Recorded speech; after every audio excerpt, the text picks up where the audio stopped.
દરેક સ્ત્રીને પસંદ હોય તો એ પહેલા છે ગોલ્ડ. કોઈ પણ નાનો પ્રસંગ હોય કે મોટો પ્રસંગ હોય, જ્યારે કોઈ પણ એક બાપ દીકરીને આપે અથવા કોઈ ભાઈ એને બહેનને આપે અથવા કોઈ સગાવાલાને જે આપણો રિવાજ છે કે સોનું આપવાનું, દીપુભાઈ, એ તો આપવું જ પડે. ગમે તેટલું ઘરમાં હોનું પડ્યું તો આપવું પડે ને.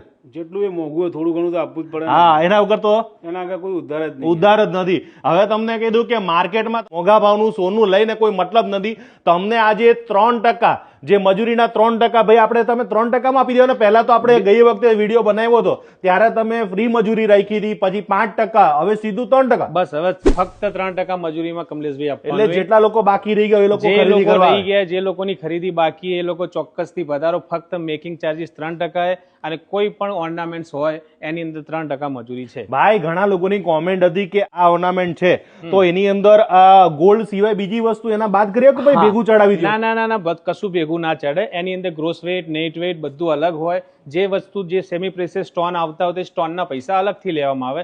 બાકી સોનાના ભાવમાં સ્ટોન જાય નહીં. ભાઈ હવે તમને બીજું કહું, તમે યાર હોનામાં તો ચડાવી દેશો. ના, માર્કેટ રેટ જે ચાલતો હોય એ જ રેટ લેવાનો અને મજૂરી મારી જે ચાલતી હોય એ જ લેવાની. હા, તો હવે તમારે જો ખરીદી કરવી હોય તો ક્યાં આવવાનું ભાઈ અમારે? વૃંદારા રક્ષા શક્તિ સર્કલ, કુડાસણ, ગાંધીનગર. અને આ ઓફર ક્યાં સુધીની મર્યાદિત છે એ પણ કહેજો. 20 જુલાઈથી 27 જુલાઈ 2025. તો ભાઈ ખરીદી કરવી જોઈએ, કારણ કે આમની પાસે સોનું તો ખરું. હવે દરેક લોકો છે ને, જે રૂપિયાવાળા લોકો છે ને, એ ડાયમંડ લેવાનું પસંદ કરે. ભાઈ ડાયમંડ લઈએ છે તો એના ભાવ આવે કે નહીં આવે? કદાચ આ સોનાના જેમ ભાવ આવે છે ચોક્કસથી આવે. જેમ સોનાની અંદર રેટ વધતો હોય એમ ડાયમંડનો રેટ બી વધતો હોય. તો ડાયમંડમાં બી અત્યારે સારું એવું કલેક્શન આપણી પાસે છે.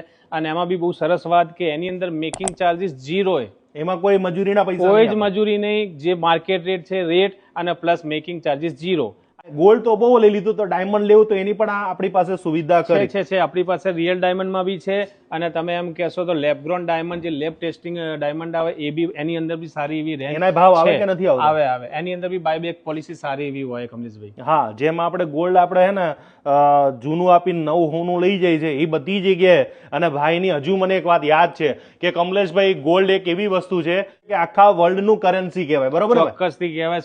સોનું એક એવી વસ્તુ છે કે આખા વર્લ્ડ કરન્સી કહેવાય. એને કોઈ બી જગ્યાએ તમે લઈ જઈને કન્વર્ટ કરો તો તમને રૂપીસ ની અંદર પૈસા આવે. બાકી બીજી કોઈ વસ્તુ લીધી તો એના પૈસા ના મળે. પણ આ વસ્તુ એવી છે કે તમને માર્કેટ રેટમાં કોઈ પણ આખા વર્લ્ડમાં જ્યાં જાઓ ત્યાં મળી જ જાય. કટિયા મળી જાય. શું કે કુકા મળી જાય ને? હા, અમે કાઠિયાવાડી ભાષામાં કહેતા હોય કાવડિયા. અને ભાઈ અત્યારે તમે જુઓ તો 19,500 નું મેં સ્ટાર્ટ કર્યું હતું ફર્સ્ટ હોનું. તો તમે વિચાર કરો કે અત્યારે કેટલા રૂપિયા થઈ ગયા છે.